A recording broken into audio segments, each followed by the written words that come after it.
o isang kasunduan na hindi basta lamang kontrata. Ang pag-aasawa ay para sa kaluwalhatian ng Diyos. Ito ay umiiral upang ipakita ang Diyos. Ang pundasyon ng pag-aasawa ay ayon sa Biblia. Nakatala ito sa Genesis, kung saan ang Diyos mismo ang tagapangasiwa ng unang unyon at pagpapahayag na ang babae at lalaki ay magiging isa na. Sinabi sa Genesis chapter 2 verse 24, ito ang dahilan, kaya iniwan ng lalaki ang kanyang ama at ina. Nagsama sila ng kanyang asawa at sila'y nagiging isa. Una, bigkis ito ng tipan. Sa aklat ng Malakay, chapter 2 verse 14, sinabi rito, itinatanong ninyo kung bakit sapagkat saksi ang Panginoon na nagtaksil kayo sa asawa ng inyong pinakasalan noong inyong kabataan. Sinira ninyo ang inyong kasunduan na maging tapat kayo sa isa't isa. Kaya para sa Panginoon, ang pag-aasawa ay isang pangako. Banal, permanente, relasyong may banal na pahintulot ng Diyos.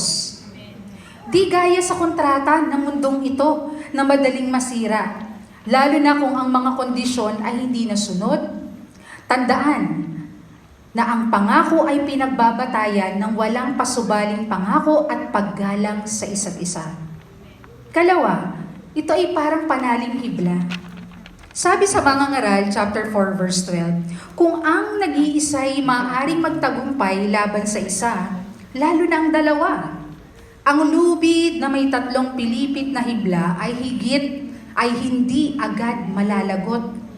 Kung ang Diyos ang sentro sa bawat relasyon, ipagkakaloob niya ang supernatural na pag-ibig, habag at pagpapatawad na kailangan para mapanatili ang relasyon sa kabila ng mga hindi maiwasang unos ng buhay. Kasama po yun. Bawat isa ay may tungkulin. May pagkakapareho sa pagtanaw, sa pagsuko, at pag-ibig na handang magsakripisyo.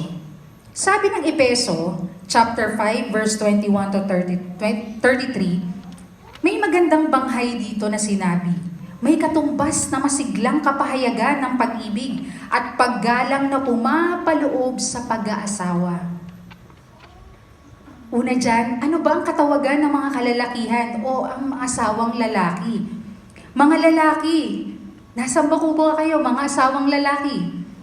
Mahalin ninyo ang inyong asawa na gaya ng pagmamahal ni Kristo sa iglesia. Ito ay nangangailangan ng buong pagsasakripisyo.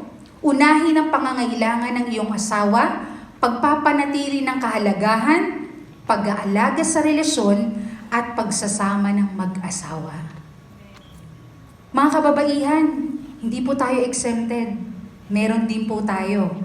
Hinihikayat ang lahat ng mga asawang babae ang paggalang, respeto sa asawang lalaki, lumikha ng suporta, mapayapang pagsasama na makapaghihikayat sa pagsasama na lumago sa kanilang pananampalataya. Pareho ninyong susundin ang isa't isa. Bago pa ibigay ang tungkulin na dapat gawin ayon dito sa Epeso, sabi dito, pasakop kayo sa isa't isa bilang tanda ng inyong paggalang kay Kristo. Ito ay magkasamang pagsuko sa Panginoon na may kapangyarihan sa lahat ng bagay. Pinakahuli, kailangan natin ng pundasyon ng matatag na relasyong mag-asawa. Para baguhin ang isang karaniwang pagsasama tungo sa isang malalim at pinagpala ng Diyos, tinatawag ang mga mag-asawa na magsanay ng mga pangunahing spiritual na disiplina. Una rito ay ang pagpapatawad. Ang relasyong may pait ay nakasisira ng relasyon. Ngunit kung matututunan nating magpatawad, gaya ng ipinaranas sa atin ng Diyos, magbubunga ito ng mabuti. Amen. Mas piliin nating pagpalain ang buhay ng iba kaysa ang maging dahilan para sirain ito. Kalawa, mabisang komunikasyon. Ang ating mga labi ay maaaring maging sanhi ng buhay o ng kamatayan. aktibo, mapagmahal at puno ng pasensya ay nagbibigay ng malaking pagkakaiba sa relasyon. At ang pinakahuli, ang inyong buhay na panay pananampalatayang magkasama. Bumuo ng isang pamilyang may parehong pananampalataya. Sa panalangin, pagbabasa ng Biblia, pagsasaliksik sa gabay ng Diyos bilang pundasyon ng tahanan at kasiguraduhan na ang mag-asawa ay patuloy na lumalakad sa kalooban ng Diyos.